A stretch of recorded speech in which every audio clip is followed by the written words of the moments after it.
আপকি আদালতে film star Farhan আখতারের বিরুদ্ধে অভিযোগ হলো যে উনি নিজের ভুল থেকে শিক্ষা নেন না। ফারহান, আমরা লক্স ফিল্ম নিয়ে কথা বলছিলাম। আপনি খুব পরিশ্রম করেছিলেন। Thank you. অনেকগুলো মাস আপনি লাদাখে ছিলেন। অমিতাভ বচ্চনের সময়ও নষ্ট করেছেন, কিন্তু ফিল্মটা চলেইনি। যেটা মানে যেটা ভাবা হয়েছিল যে এই ফিল্ম যে ধরনের বিজনেস করা উচিত ছিল বক্স অফিসে, সেটা বিজনেসটা করেনি আরকি। তো আর সেই সময় আমি সত্যি বলব রজতজি যে আমি মানে খুবই আমার মনটা ভেঙে গিয়েছিল। কারণ ছোটবেলা থেকেই শেখানো হয় যে আপনার মানে আপনি একদম মন থেকে পরিশ্রম করে যে কাজটা করবেন সবসময় সেটা তার যে ফল, সে পরিণাম সেটা ভালোই হবে। কিন্তু এটা মানে আমার মনে হয়েছিল সেই সময় যে এটা হয়নি সেরকম। আর কিন্তু তা সত্ত্বেও কারণ মানে দুনিয়ায় আপনাকে নিজেকে যেভাবেই হোক সামলে মানে এগিয়ে তো যেতেই হবে। তো এটাই হয়েছিল। কিন্তু এই দুঃখটা আমার মনে অনেক দিন পর্যন্ত ছিল। ওই ফিল্মের শুটিং তো আমি করেছিলাম IMA তে ২০০৩ এ, ২০০৪ এ ফিল্ম রিলিজ করে। ২০১৭ তে আমি দেরাদুনে গিয়েছিলাম আর ওখানে একটা মিউজিকের কনসার্ট ছিল আমার। আর আমি প্রায় ১৩ বছরের গ্যাপের পর দেরাদুনে আবার যাচ্ছিলাম। তো আমি IMA তে কনট্যাক্ট করি আর বলি যে, "আমি দেরাদুনে যাচ্ছি। আমি চাইবো যে IMA ভিজিট করব আমি। ওখানে আমি শুটিং করেছিলাম। তো আমি চাই যে মানুষদের সাথে দেখা করি। আবার সেই লোকেশনে আমি আবার যাই।" তো খুব ভালোবেসে সম্মানের সাথে আদর করে ওরা আমাকে রিসিভ করে। সব জায়গায় ওরা আমাকে দেখায় আর একটা নতুন মেস ওখানে তৈরি হয়েছিল, বিক্রম বাত্রা মেস। তো ওখানে আমাকে ডাকা হয়। আর যত যে ক্যাডেট ছিল ওখানে সবাই একত্রিত হয়েছিল। প্রায় ৪০০ থেকে ৫০০ ছেলে হবে আরকি। আর ওরা ওখানে আমাকে বলে যে, "Why don't you say a few words to them?" তো আমি ওদেরকে বলি যে, লক্ষ্যের যে ফিল্মটা হয়েছিল সেটা কেন হয়েছিল? আ কারণ আমার বাবা একটা সময় আ আ সাল ২০০০ থেকে একে কার্গিল গিয়েছিলেন। ওখানে যে ফলেন সোলজারদের কার্গিল মেমোরিয়ালের ফুল দিতে, শ্রদ্ধাঞ্জলি দিতে। আর ওখানে ওনার দেখা হয়েছিল বেশ উঁচু র‍্যাংকিং এর অফিসারের সাথে, যারা আমার বাবাকে বলেছিলেন যে, "দেখুন জাভেদ সাহেব, যে সারা পৃথিবীতে সোসাইটিতে মানুষ কত প্রশংসা করছে পুরো ইন্ডিয়ান আর্মির, যে আমরা সেটা করে দেখিয়েছি যেটা মানে মানুষ অসম্ভব মনে করত। মানে সেই সময় যে সোলজাররা ছিলেন ফাইটিং আপ হিল, যেটা খুবই কঠিন ছিল। কিন্তু তা সত্ত্বেও আমাদের যে মিশনটা ছিল আমরা সেটা পুরো করেছি। মানে তবুও এত বাহবার পরেও অফিসারের যে সংখ্যা, ইয়াংস্টার অফিসারের সংখ্যা এনালাইজড করে তো সেটা প্রতি বছর কমেই যাচ্ছে। কারণ লোকের কাছে এটা ক্যারিয়ার অপশন হিসেবে গুরুত্ব হারাচ্ছে। তো আমার বাবা বলেছিলেন যে, "ঠিক আছে, আমি বাচ্চাদেরকে, ছেলেদেরকে, মেয়েদেরকে ইন্সপায়ার করার জন্য একটা ফিল্ম লিখব, একটা কাহিনী লিখব।" তো উনি 'লক্ষ্য' ফিল্মটা লেখেন। আমি ওই ফিল্ম স্ক্রিপ্ট শুনেও আমি আমি খুব এক্সাইটেড হই স্ক্রিপ্টটা শোনার পরে। আমি ফিল্মটা বানাই। যেমন এই স্যার বলছিলেন যে ওই ফিল্ম বক্স অফিসে মানে যা হওয়ার সেটা তো হয়েই ছিল। তো যখন আমি গল্পটা ওখানে বলি, তো যে মেজর সাহেব যিনি ওখানে ছিলেন, উনি একটা মাইক নেন আর উনি বলেন যে, "ফারহান জি, আমি আপনাকে কিছু দেখাতে চাই।" আর উনি প্রশ্ন করেন যে, আ "একটা কথা বলুন, আপনাদের ভেতরে কে এখানে এসেছেন, এনলিস্ট করেছেন আপনারা? আর কে এখানে এসেছেন ফিল্ম 'লক্ষ্য' দেখার পর?" আর মোটামুটি আ শতকরা ৬০ জন, 60% people put their hands up who কেমস because of 'লক্ষ্য'।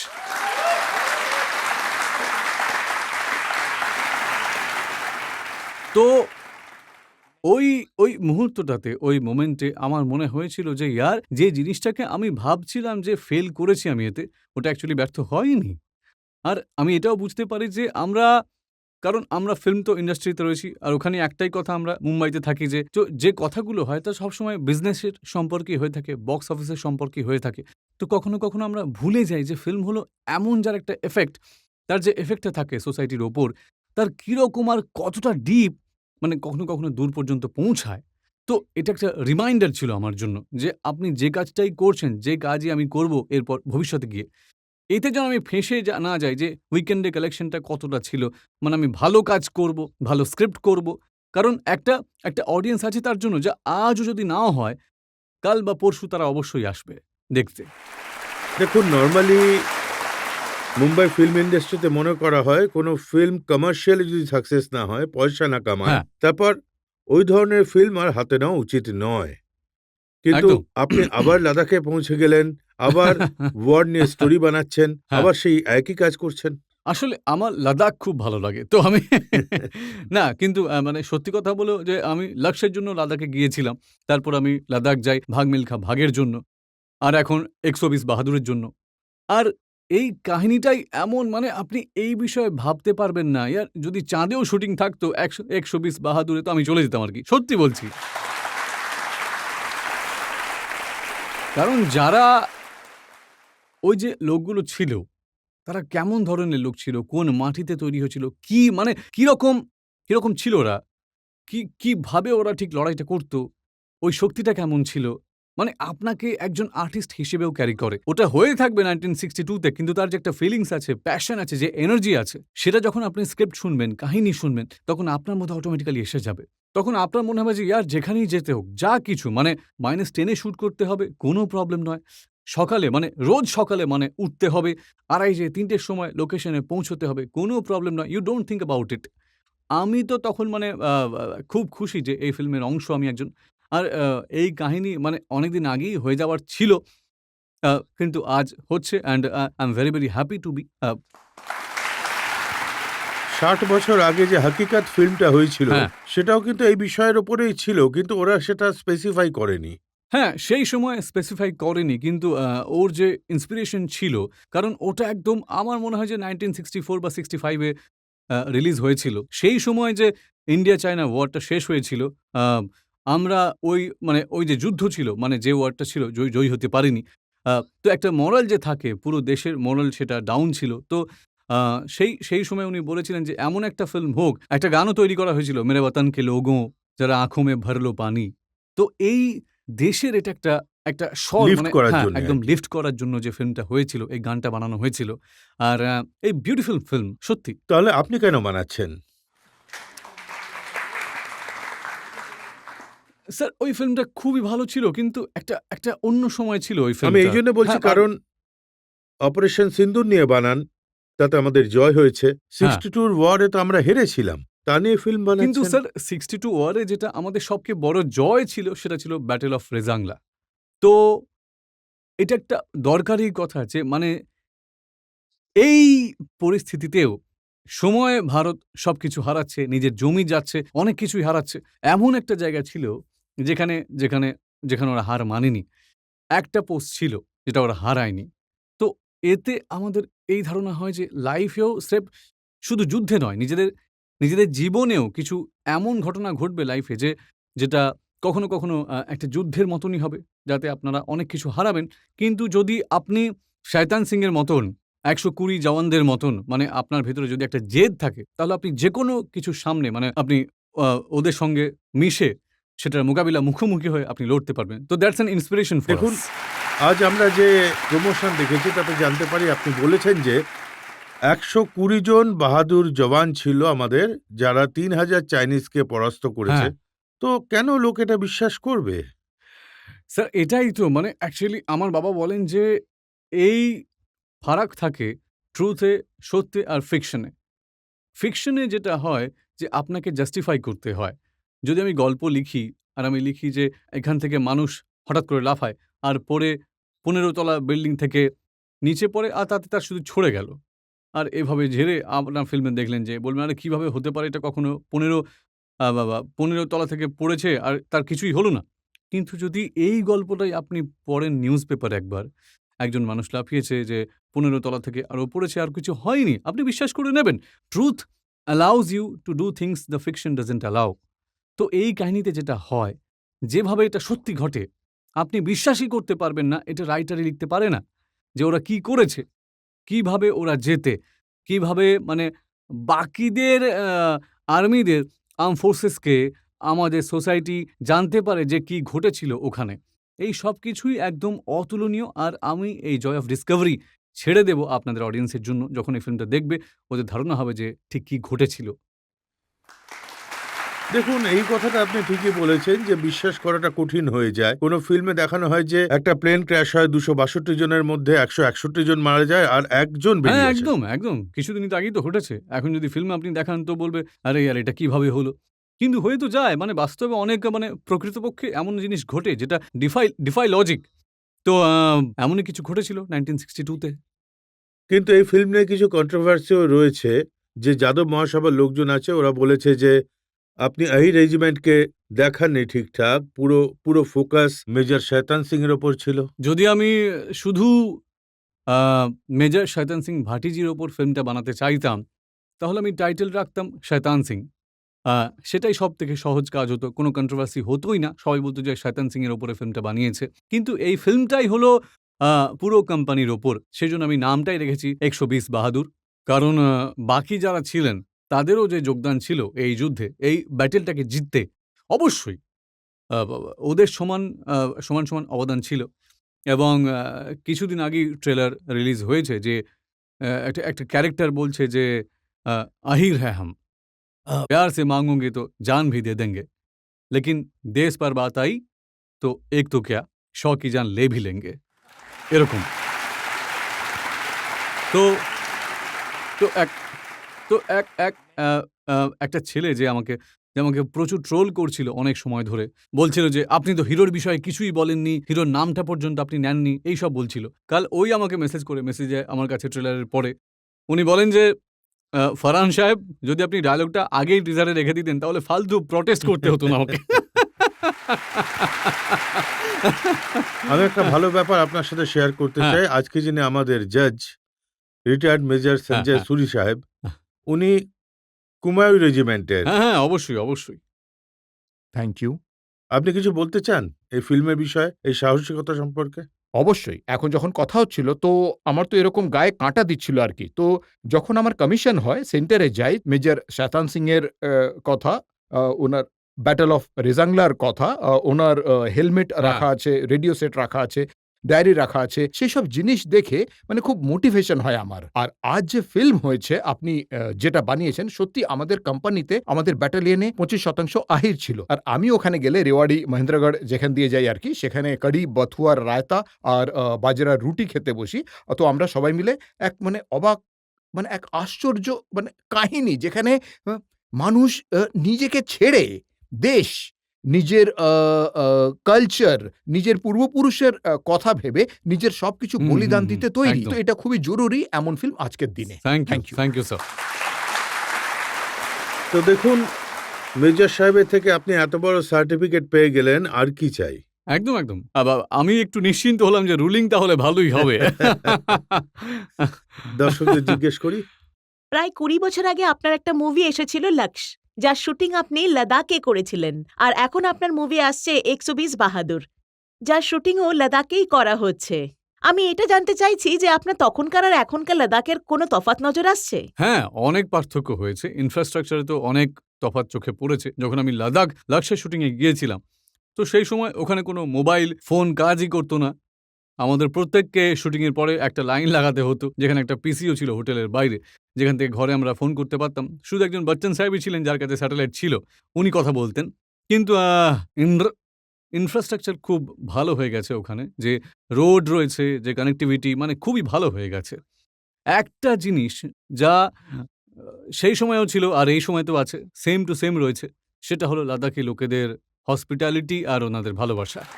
ওটা সেম আছে। ভাগ মিল্খা ভাগেও আপনি বলেছিলেন যে অনেকটা সময় লাদাখে শুটিং হয়েছিল, আর ওই ফিল্মে ১৭ বছরের এক আর্মি রিক্রুটমেন্টের রোল করা, ওই ভূমিকায় নামা হ্যাঁ, একটা বড় চ্যালেঞ্জ ছিল।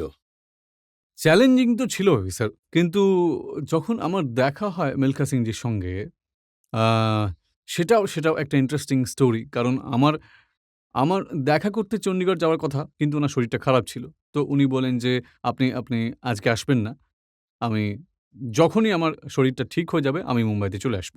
তো আমি নিজের প্র্যাকটিস করে যেতাম। আমি রোজ সকালে স্যার ৮ মাস আ উঠতাম সকাল ৪ টের সময়। আর মুম্বাইয়ে একটা জায়গা রয়েছে প্রিয়দর্শিনী পার্ক, যেখানে একটা ৪০০ মিটারের ট্র্যাক আছে। তো আমি সেখানে পৌঁছতাম ৫ টার সময়। আর ৫ টা থেকে ৮ টা পর্যন্ত প্রতিদিন, প্রতি সকালে ফর ৮ মান্থস ওখানে গিয়ে আমি ট্র্যাক অ্যান্ড ফিল্ডে ট্রেনিং করতাম। তো ওখানে ট্রেনিং করছি একদিন, তার মধ্যেই আর সাডেনলি একটা একটা আওয়াজ চলে আসে। মানে ওখানে যে পুলিশের রানার্স ছিল, আ ওয়েস্টার্ন রেলওয়ের রানার্স ছিল, আর্মি, ওখানে নেভির যেসব রানার্স ছিল, তো প্রফেশনাল অ্যাথলিটস। এবং একটা হইচই শুরু হয়ে যায়। তো আরে একে অন্যের সঙ্গে কথা বলছে যে, তো আমি ভাবলাম যে কি হয়েছে? সবাই বলল যে মিলখাজি এসেছেন ট্র্যাকে। আমি জানতাম না যে মিলখাজির আসার কথা ওখানে। তো মিলখাজি আসেন ট্র্যাক স্যুট পরে। মিলখাজি পৌঁছান ওখানে ট্র্যাক স্যুটে। আর যেই এন্টার হন প্রিয়দর্শিনী পার্কে, তো সবার আগে যে যতজন অ্যাথলেটস ছিল, বাচ্চা ছিল, সবাই এসে ওনার পা ছোঁয়। আর সবাই ক এইসব কথা বলে মিলখাজির সাথে। আর মিলখাজি সবার কাছেই জানতে চান যে, "তুমি কোন ডিসিপ্লিনটা মেনে চলছো? তুমি কতটা ডিসট্যান্সে দৌড়ো? আচ্ছা তুমি বক্সার, আচ্ছা তুমি এটা।" তো একদম ১ম ২ ঘন্টা আমি দাঁড়িয়েছিলাম কারণ মিলখাজি এসেছেন। আমি চুপচাপ মিলখাজি ১ম ২ ঘন্টা ওই অ্যাথলিটদের সঙ্গে কথা বলেন। উনি একদমই কাউকে এটা ফিল করতে দেয়নি যে আমার কাছে সময় নেই বা আমার তাড়াতাড়ি কোথাও যেতে হবে। প্রত্যেকের সাথে উনি সময় কাটান। যেটা ছিল অ্যামেজিং থিংস টু সি। আর তারপর উনি আসেন। মানে অ্যামেজিং, হ্যাঁ?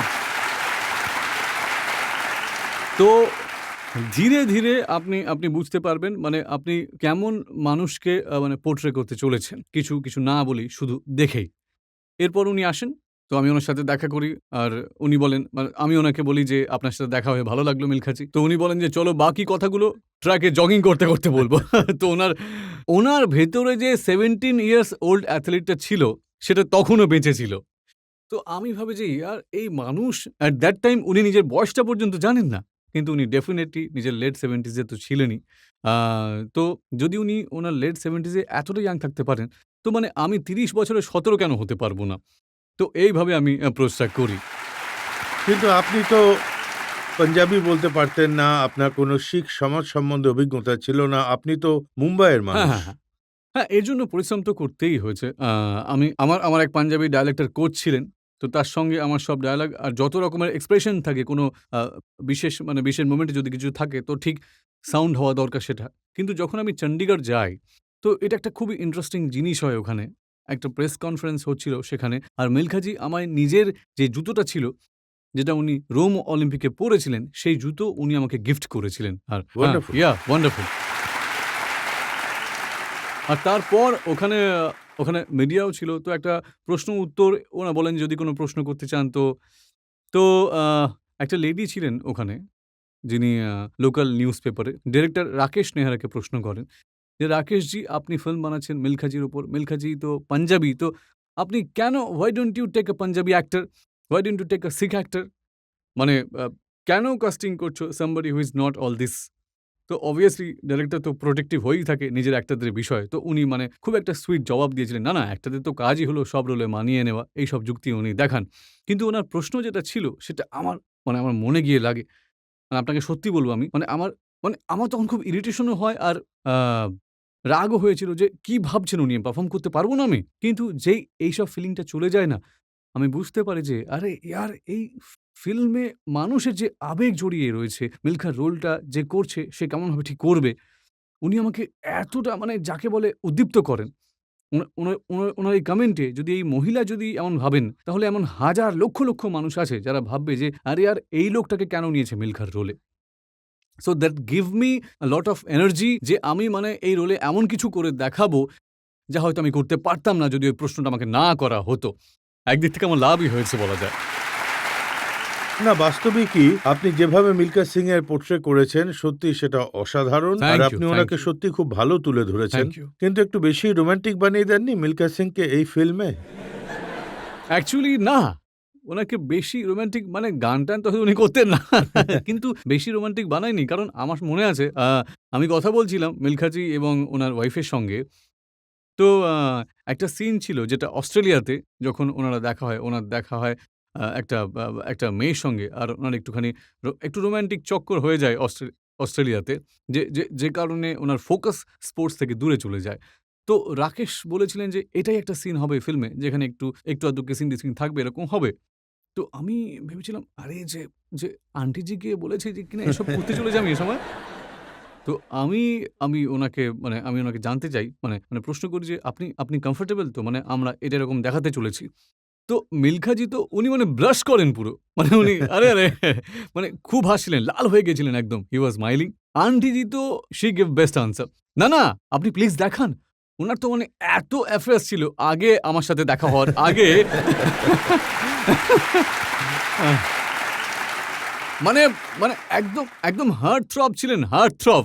কিন্তু যখন আমি আসি তখন সব বন্ধ হয়ে যায়। তার আগে তো মানে অনেক ছিল। তখন আমি রিল্যাক্স হয়ে যাই যে উনি তো সত্যিই রোমান্টিক ছিলেন তাহলে সমস্যা নেই।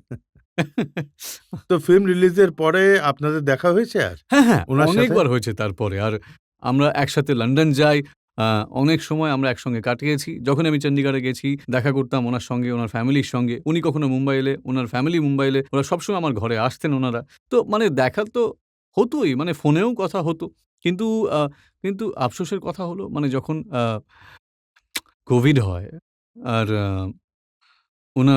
উনার ডেথ হয়ে যায় যে কোভিডের মধ্যে, উনার ওয়াইফেরও ডেথ হয়ে যায় কোভিডের মধ্যে। তো মানে ওটা খুবই ওটা একটা শেষ বড় কথা কবে হ্যাঁ, হয়েছিল? একদম শেষ। না, শেষ কথা তো হয়েছিল উনি হাসপাতালে ছিলেন চন্ডীগড়ে। আ আমি তো যেতে পারিনি কারণ সবকিছুই বন্ধ ছিল। ফ্লাইট নিতে পারতাম না মানে কারো কোথাও যাওয়া তো একেবারে অসম্ভব। কিন্তু ওনার যে মেয়ে আছে সোনিয়া আ যিনি যিনি খুবই মানে বোন আমার। তো উনি বন্ধু বলব না যে উনি আমার ফ্যামিলি। তো উনি আমাকে ফোন করেছিলেন ওখান থেকে একদিন। আমি জানতাম যে উনি হসপিটালে আছেন। আমি ফোন করতেই থাকতাম। জানতে চাইতাম আন্টি কেমন আছেন? উনি কেমন আছেন? তো একটা আপ ডাউন হতে থাকতো। আজকে একটু ভালো আছেন। এরকম চলছিল। তো আম উনি আমাকে ফোন করেন আর বলেন যে ডাক্তাররা বলেছেন যে uh "he does not have much time" আর আম উনি ফোনটা sorry, excuse me.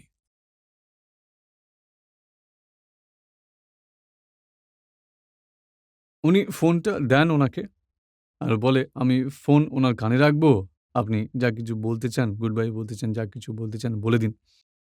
So that was the last words I told him I loved him and am am very sorry যে আমি ওখানে যেতে পারিনি।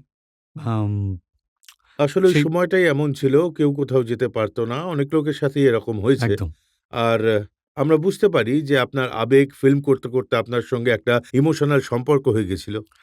হ্যাঁ, honestly স্যার মানে আমি honestly স্যার আমি সত্যি বলব যে আমি absolutely a I love my father, respect my father, he is my father কিন্তু কখনো, কখনো এমনও হয় যে মানে এমন লোকজন আসেন যারা ফাদার ফিগার আসেন না আপনার জীবনে।